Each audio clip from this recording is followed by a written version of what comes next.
प्रिय छात्रों, जैसा कि आप सभी जानते हैं 21 मार्च को आपका पेपर है। मॉडल एवं एक्सीलेंस स्कूल में प्रवेश के लिए एंट्रेंस एग्ज़ाम होता है। तो इसमें कक्षा 8 के छात्र बैठ पाते हैं। तो आज से हम आपके लिए सामान्य ज्ञान, पर्यावरण विज्ञान और विज्ञान के महत्वपूर्ण वीडियो लेकर के आ रहे हैं और इन्हीं वीडियो से संभवतः आपको परीक्षा में प्रश्न देखने को मिल जाएंगे। ये तो आपको वीडियो देखने के बाद ही पता चल जाएगा कितने इम्पोर्टेंट प्रश्न हम आपको बता रहे हैं। और सबसे बड़ी बात तो यह होती है कि बच्चों आपको याद हो जानी चाहिए। मेन बात होती है याद हो जाना। किताबों में सब लिखा हुआ है, लेकिन याद करना एक कला होती है, याद कराना भी एक कला होती है। तो हम आपको बहुत बेहतरीन तरीके से याद करवाएंगे। तो देखो, भारत के मध्य में स्थित होने के कारण अपने प्रदेश को मध्य प्रदेश कहते हैं। क्षेत्रफल में यह दूसरे नंबर पर आता है। पहले नंबर पर राजस्थान आता है, दूसरे नंबर पर मध्य प्रदेश आता है। मध्य प्रदेश इसलिए कहते हैं क्योंकि मध्य में है, और मध्य प्रदेश नाम जो है भारत के पहले प्रधानमंत्री जवाहरलाल नेहरू ने इसे मध्य प्रदेश कहा था। ठीक है। इसे सोयाबीन प्रदेश भी कहते हैं क्योंकि सोयाबीन बहुत अधिक मात्रा में अपने मध्य प्रदेश में होती है। इसको हीरा प्रदेश भी कहते हैं क्योंकि हीरा जो है पन्ना में बहुतायत में पाया जाता है पूरे भारत में। इसे नदियों का मायका भी कहते हैं क्योंकि अपने मध्य प्रदेश से बहुत ज़्यादा नदियाँ प्रवाहित होती हैं। उनका उद्गम स्रोत जो है अपने मध्य प्रदेश में ही है। मायका जब बात चली है तो देखो, अमरकंटक से, मध्य प्रदेश के अमरकंटक से नर्मदा, सोन और जोहिला नदी निकलती हैं। मात्र 1-2 किलोमीटर के एरिया में 3 नदियां वहां से निकलती हैं। कौन कौन सी? नर्मदा, सोन और जोहिला। तो भारत की सबसे लंबी नदी गंगा नदी है। इसी प्रकार अपने मध्य प्रदेश की सबसे लंबी नदी है नर्मदा नदी। अब बात करते हैं अपने भारत जो अपना आज़ाद हो गया था 1956 में, तो एक कमेटी गठित हुई कि भारत में प्रांत बनाए जाएं, प्रदेश बनाए जाएं, तो किस आधार पर बनाए जाएं। तो एक कमेटी बनी, उसके अध्यक्ष थे फजल अली थे अध्यक्ष। तो उन्होंने कहा कि भाषा के आधार पर राज्यों का निर्माण किया जाए। तो फिर अपना जो मध्य प्रदेश है 1 नवंबर 1956 को अपना मध्य प्रदेश बना और पुनर्गठन 1 नवंबर 2000 को हुआ। इसका मतलब यह है कि सन 2000 में छत्तीसगढ़ अपन से अलग हो गया। छत्तीसगढ़ अपन से, अपने मध्य प्रदेश से 1 नवंबर 2000 को अलग हो गया। इसलिए जो पुनर्गठन है वो 1 नवंबर 2000 है। और जो पहला पुनर्गठन जो हो गया, लेकिन जो अपने मध्य प्रदेश की स्थापना हुई थी वो 1 नवंबर 1956 को हुई थी। और यह भी पूछा जाता है कि भाषा के आधार पर पहला राज्य कौन था?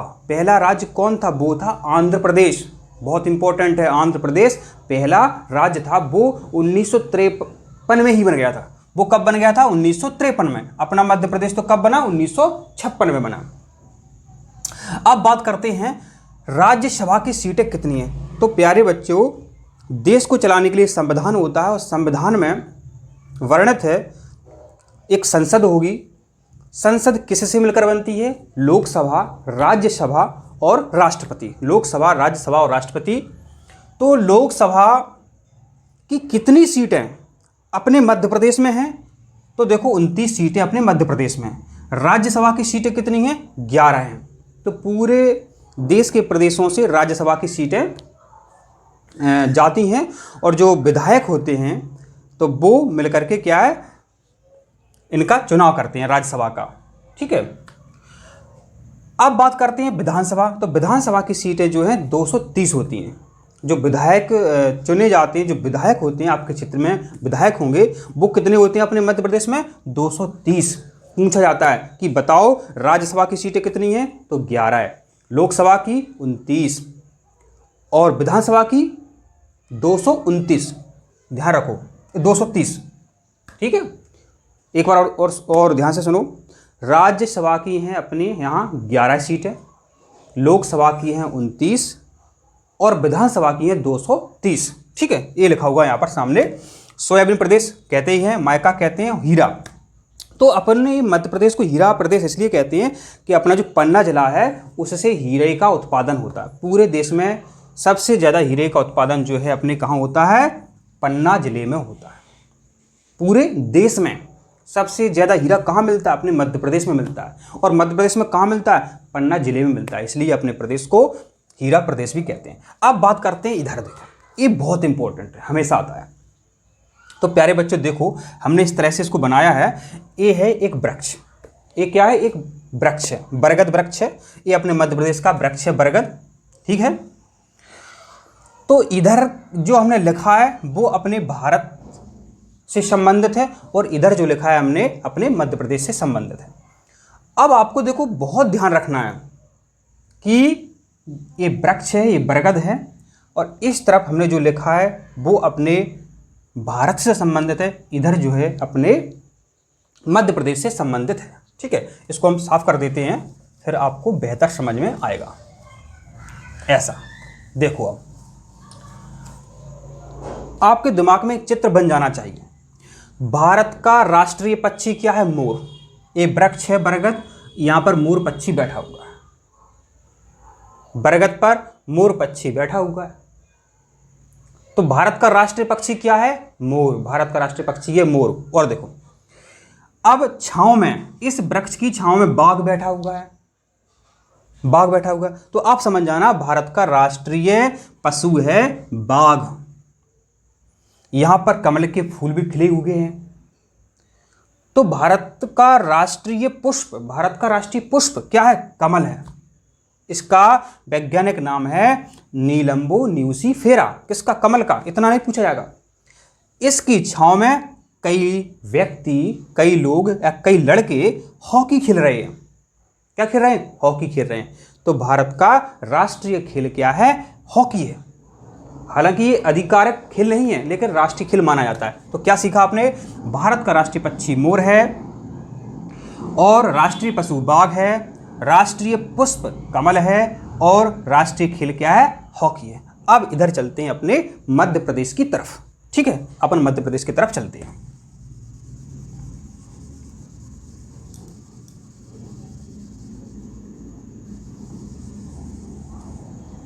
देखो यहां क्या बैठा था? मोर बैठा था, राष्ट्रीय पक्षी है। इसका वैज्ञानिक नाम पूछा जाए तो पैबो क्रिस्टेसस, ठीक है। इधर देखो, अपने मध्य प्रदेश का जो राजकीय पक्षी है, राजकीय पक्षी है, यह है शाही बुलबुल। इसे कहते हैं दूधराज या पैराडाइज फ्लाई कैचर। 3 नाम है, ध्यान से सुनो। शाही बुलबुल, दूधराज, पैराडाइज फ्लाई कैचर, ठीक है। इधर देखो, इधर छांव में बैठा है बारहसिंगा। बारहसिंगा इसलिए बोलते हैं, जो अपने मध्य प्रदेश का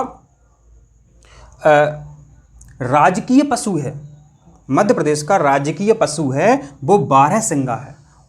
ये हिरण होता है, मतलब जिस हिरण के 12 सींग होते हैं उसे बारहसिंगा कहते हैं। हिरण तो बहुत होते हैं, लेकिन जिस हिरण के 12 सींग होते हैं वो बारहसिंगा हिरण जो है अपने मध्य प्रदेश का राजकीय पशु है, राजकीय पशु है। ये कहाँ छांव में बैठा है? ये देखो सफ़ेद लिली, यहाँ क्या था? कमल था, ये सफ़ेद लिली। तो सफ़ेद लिली जो है अपने मध्य प्रदेश का राजकीय पुष्प है। कौन सा है? सफ़ेद लिली। देखो एक खंबा है, खंबे पे क्या है? लोग बाग क्या है? एक तरह का खेल होता है, इस पर चढ़ते हैं, इसे बोलते हैं मलखंब। इसीलिए बोलते हैं ये खंबा है और इस पर व्यक्ति चढ़ते हैं। तो एक मलखंब अपने मध्य प्रदेश का राजकीय खेल है, मध्य प्रदेश का राजकीय खेल है। अब आपको देखो हम याद कराते हैं बोर्ड पर, आप ध्यान मत देना, ध्यान मत देना। मध्य प्रदेश की स्थापना 1 नवंबर 1956 को हुई थी, और पुनर्गठन इसका 1 नवंबर 2000 को हुआ था, क्योंकि छत्तीसगढ़ अपन से अलग हो गया था। इसको मध्य प्रदेश इसलिए कहते हैं क्योंकि ये मध्य में है, और मध्य प्रदेश नाम जो है भारत के पहले प्रधानमंत्री जवाहरलाल नेहरू ने इसे दिया था। और पूछा जाए कि मध्य प्रदेश के पहले राज्यपाल कौन थे, तो पट्टाभी सीतारामैया। अभी वर्तमान में राज्यपाल कौन है? श्रीमती आनंदीबेन पटेल। मध्य प्रदेश के पहले मुख्यमंत्री कौन थे? पंडित श्री रविशंकर शुक्ल। अभी वर्तमान में मुख्यमंत्री कौन है? श्री शिवराज सिंह चौहान जी। और ध्यान रखना, ये पूछा जाता है अभी वर्तमान में राज्यपाल कौन है? श्रीमती आनंदीबेन पटेल। ये आपको ध्यान रखना है। और फिर अपन ने देखी थी, पूछा जाता है कि भारत के राष्ट्रीय चिन्ह और मध्य प्रदेश के राज्य की चिन्ह, ये पूछा जाता है। अब एक बात और आती है कि मध्य प्रदेश का राजकीय नृत्य होता है, राजकीय नृत्य होता है, वो भी आपको ध्यान रखना है। किसका? मध्य प्रदेश का। राई, मध्य प्रदेश का राजकीय नृत्य होता है राई। और यहाँ पर शहरिया आदिवासी रहते हैं, अपने ग्वालियर में रहते हैं, पूछा जाता है परीक्षा में, ध्यान रखें। अब आप अपने ध्यान में सोचो, भारत का राष्ट्रीय पक्षी कौन है? मोर, पेबो क्रिस्टेसस। अपने मध्य प्रदेश का शाही बुलबुल, दूधराज, पैराडाइज, फ्लाई कैचर। भारत का राष्ट्रीय पशु बाघ था, और अपने मध्य प्रदेश का 12 सिंगा है। ठीक है। भारत का राष्ट्रीय पुष्प क्या है? कमल है। अपने मध्य प्रदेश का सफ़ेद लिली है। भारत का राष्ट्रीय खेल क्या है? हॉकी है। अपने मध्य प्रदेश का राजकीय खेल मल्लखंभ है। और मध्य प्रदेश में हीरे का उत्पादन होता है, इसलिए हीरा प्रदेश भी कहते हैं। तो इस तरह हम आपको पूरा जीके याद करवाएंगे, इसलिए आप चैनल को सब्सक्राइब जरूर करें। अभी आपके पास 10 दिन हैं, हम 10 दिन में पर्यावरण, विज्ञान और सामान्य ज्ञान पूरा आपको याद कराने वाले हैं, इसलिए आप चैनल को सब्सक्राइब जरूर करें, ये आप ध्यान रखें।